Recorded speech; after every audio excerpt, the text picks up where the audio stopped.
देखिए, इंस्टिंक्ट या मूल प्रवृत्ति जीवित बने रहने की प्रक्रिया है। अपने आप को बचाकर रखने की एक मूल प्रवृत्ति या इंस्टिंक्ट होती है, जो कि हो सकता है कि आर्टिफिशियल परिस्थितियों में रहने की वजह से कमजोर पड़ गई हो। लेकिन अगर आप पलटकर फिर से प्रकृति में रहने लग जाएं, तो आप थोड़े ही समय में अपने अंदर एक अलग ही लेवल की इंस्टिंक्ट देखेंगे। तो इंस्टिंक्ट एक अलग पहलू है, इंट्यूशन या सहज ज्ञान एक अलग पहलू है। इंस्टिंक्ट भौतिक बोध का एक विशेष आयाम है। इंट्यूशन बोध नहीं है। इंट्यूशन बस गणना करने का एक अलग आयाम है। जानकारी वही है, लॉजिक से 1 2 3 4 5 स्टेप, इंट्यूशन से टॉक करके एक स्टेप में। ये बस यही है। So how to develop intuition? There are various methods.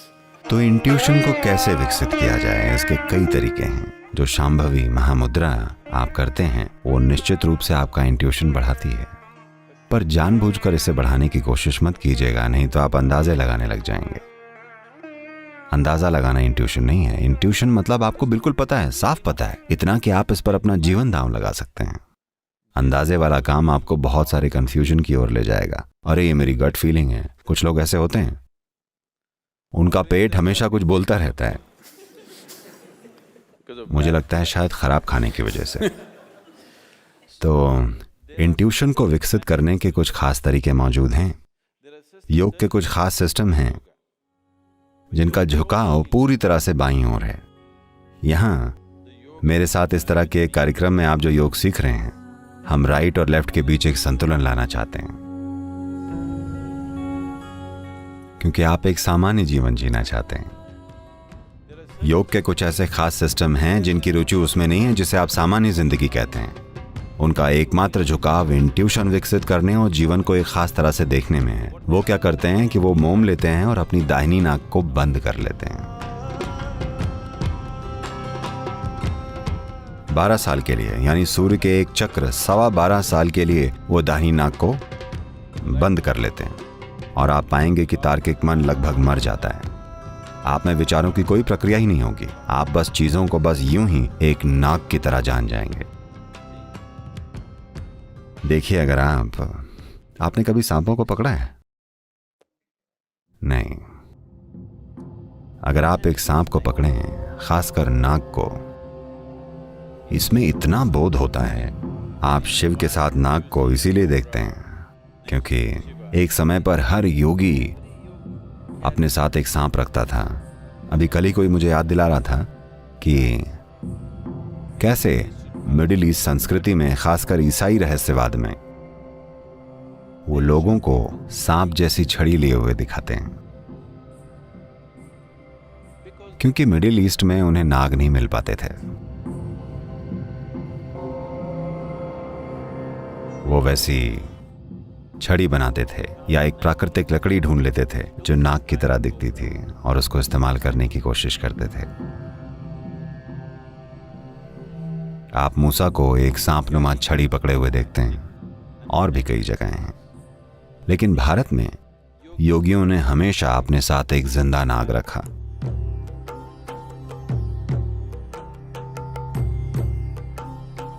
क्योंकि उसका बोध जबरदस्त होता है।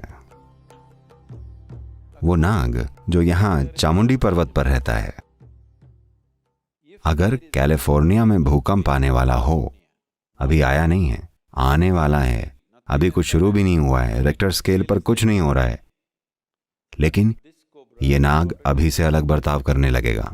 अगर आपकी नजर पैनी है तो आप तुरंत जान जाएंगे कि क्या होने वाला है। उसका बोध इतना पैना है। धरती के इरादे वो जानता है, जो हो रहा है वो नहीं, इरादे को वो पहले से जानता है। यही वो वजह है कि आप शिव को, नाग को यहां पर धारण किए देखते हैं। एक सरीसृप, एक रेंगने वाले प्राणी को उसे कम से कम नीचे रख सकते थे, वो उसे यहां रखते हैं क्योंकि शिव कह रहे हैं कि तुम मेरे बराबर हो। उनके 3 नेत्र हैं, हर संभव चीज वो देख रहे हैं, पर वो कह रहे हैं कि नाग और मैं बराबर हैं। अगर आप मुझे पूछते हैं तो आपको इसकी भी पूजा करनी पड़ेगी, क्योंकि ये मेरे बराबर है। जितना मैं देखता हूं उतना ये भी देखता है। तो इसीलिए नाग इतना महत्वपूर्ण बन गया। अगर आप किसी योगी को एक नाग के साथ देखें, मुझे नहीं, कुछ दूसरी तरह के भी हैं जो मौजी मलंग हैं, जिनके हाथ में कोबरा होगा और जिनके बाएं हाथ में हरे कांच की चूड़ियां होंगी। अगर आप उन्हें देखें और अगर आप उनकी नाक को देखें तो आप पाएंगे कि उन्होंने मोम की मदद से अपनी दाहिनी नाक को सील कर रखा है। और अगर आपने देखा कि मोम नहीं है तो इसका मतलब है कि उन्होंने अपने 12.25 साल का शौर्य चक्र पूरा कर लिया है और उनका साथ करने योग्य है। उनमें ऐसी चीजें हैं जिनकी आप कल्पना भी नहीं कर सकते। तो आप उस रास्ते नहीं जा सकते। आप क्या कर सकते हैं कि The simple practice of Shambhavi definitely opens up that dimension. आप शांभवी का सरल अभ्यास करें जो निश्चित रूप से उस आयाम को खोलता है। पर इससे पहले कि आप इंट्यूशन में जाएं, ये बहुत जरूरी है कि आपके जीवन का तार्किक आयाम बिल्कुल ठीक तरह से स्थापित हो। नहीं तो हर मूर्ख जो सीधा सीधा तो सोच नहीं सकता, वो सोचेगा कि उसमें इंट्यूशन है।